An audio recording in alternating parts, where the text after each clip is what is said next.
So this was in Philly then when you were 13. So then you grew up in Philly. Right. Okay, and then... And I played in bands, and I played, through high school I played in, and then eventually I did buy an electric keyboard, and I started playing keyboards in different bands. Actually, one thing that happened to me that was terrific was I met some musicians that lived a little bit further out from the city that were into blues, and I didn't know about blues until I met these guys, and these guys were really, really into the blues. They were into John Mayall and Eric Clapton and Muddy Waters and Howlin' Wolf, and all of a sudden I got turned on to all this blues, and I just loved it. I thought it was the best thing I had ever heard, and and I still love listening to that music too to this day. I'm a big Paul Butterfield fan, and I like that kind of blues that's more. It's not exactly the real straightforward blues. It's blues oriented music, but the structure of the songs are a little bit more interesting. It's not the real predictable kind of blues, like My Baby Done Left Me kind of blues, but stuff that's blues oriented that's a little more interesting. So we understand that you relocated to the Pacific Northwest. Mm-hmm. How did you get there? It was, once again, it was sort of by chance. I just ended up just driving around. It's a long story, but I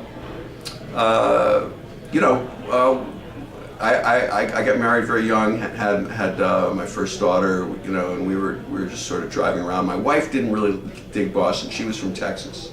She didn't like Boston, and anyway, we ended up in Portland. We didn't really plan to stay there for very long, but it turned out to be a great place to live. It had a great music scene, and even for a small town like that, it had a lot of very good musicians, and many of whom I'm still friends with, and I still sometimes play with, and had a lot of opportunities in terms of places to play, and the community there really supported their local music too. How did you end up in Southern California? Well, after starting my career there, it didn't take too long to, especially at the point that I was signed by a major, national record company, Arista, who I did 6 albums work with, and worked with Clive Davis at Arista. It became obvious that the great talent in the music business was located in the Los Angeles area.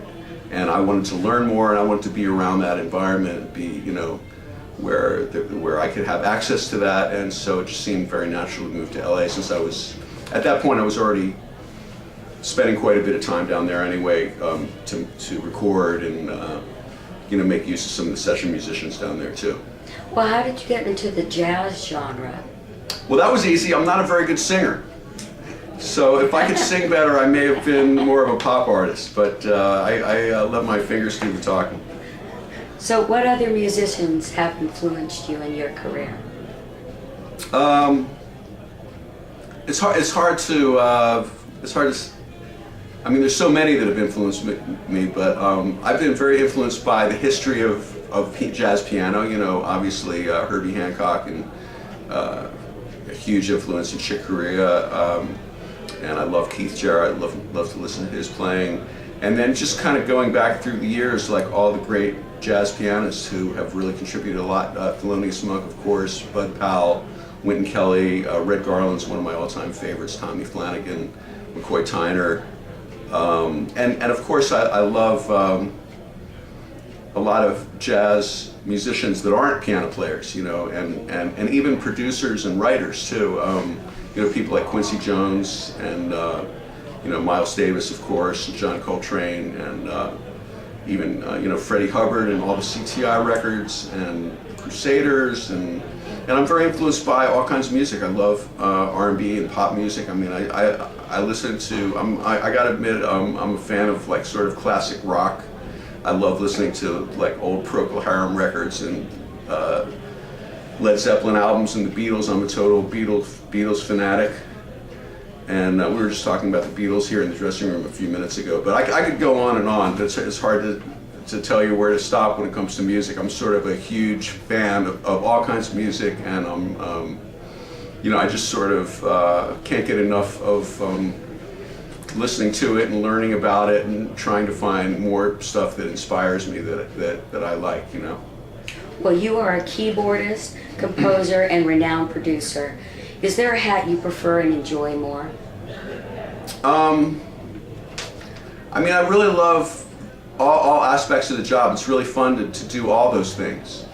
I mean, getting out in front of a crowd and playing is certainly exhilarating. I love writing. I think the creative process is my favorite part.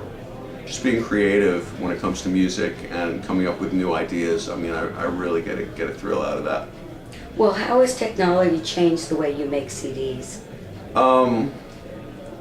Well, I mean, it's come a long way.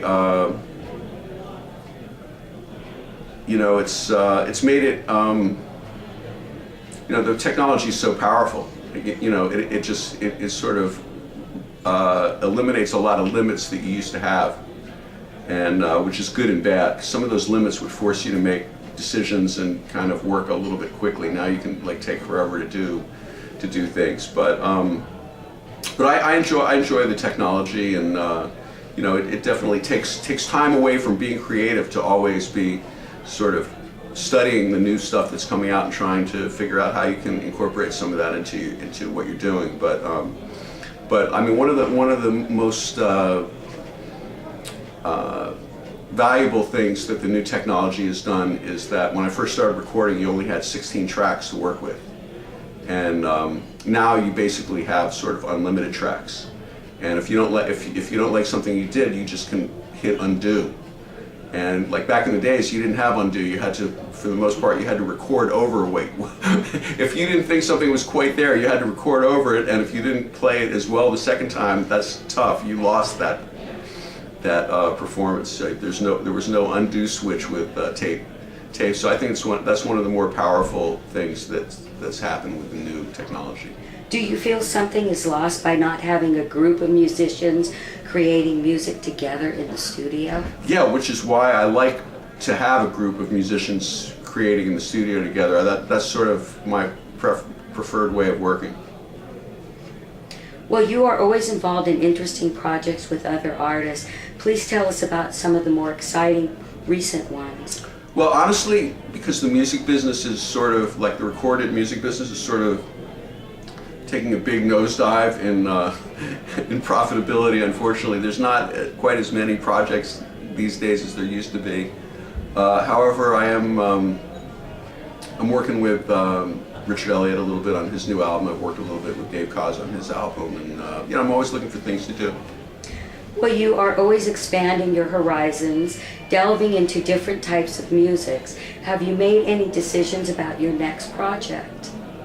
I have some ideas I'm kicking around, one of which is to do sort of a part 2 of the Now Is the Time record, which I really had fun doing. But I haven't really come to any conclusions about what's going to happen next yet. Well, what inspires you besides music?